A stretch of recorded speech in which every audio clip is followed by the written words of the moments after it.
پلان کېدای سي نارینه ته بې اهمیته وي خو ښځې په ډېر غور او په ډېر جدیت او هوډ عملي کوي.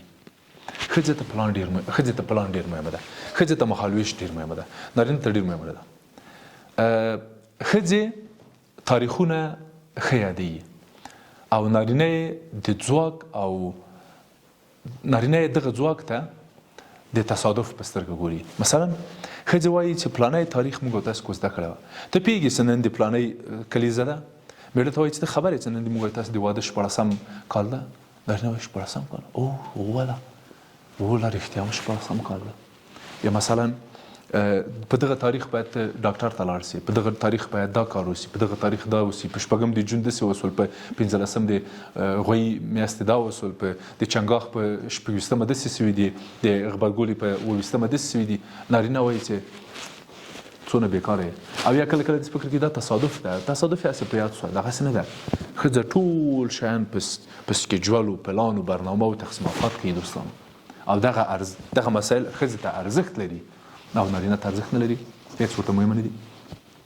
تحفې او ډالۍ ښځې ته مهمه دي او په عین حال کې ښځې ته دا مهمه دي چې هر کال چې ډالۍ ورکول کېږي، هر کال یا تحفه ورکول کېږي، څومره د بل کال له ډالۍ سره توپیر کوي.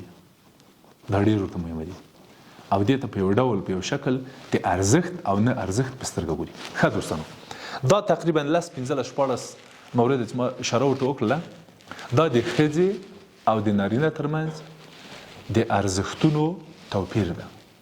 زه په دې عقیده یم دوستانو چې که نارینه راسي د ښځې دغه ارزښتونه چې ما یو پر بل اشاره ورته وکړله او ښځه راسي د نارینه ټول هغه موارد چې ما یو په بل څرګند کړل دې ته پام وکړي، زه په دې باور یم چې د کورني ژوند یو پراخ اړخ، یو لوی مورد، ستونزې، ربړې، بې اعتمادۍ، شکونه، نارضایتۍ، تزلزل، کشمکشونه او هغه ناخوالې یا هغه څه چې ښځې او نارینه شکایت ته لري هغه تقریبا له یوې مخې جارو کېږي. نو زه په دې باور یم چې موږ باید د مقابل لوري ارزښتونو ته چې هر څوک یو، که ښځې یو د نارینه مقابل لوري ارزښتونو ته او که نارینه یو د ښځې مقابل لوري ارزښتونو ته پام وکړو او په دې سره زموږ ژوند خوږیږي، شیرینیږي او انساني اړخ پیدا کوي.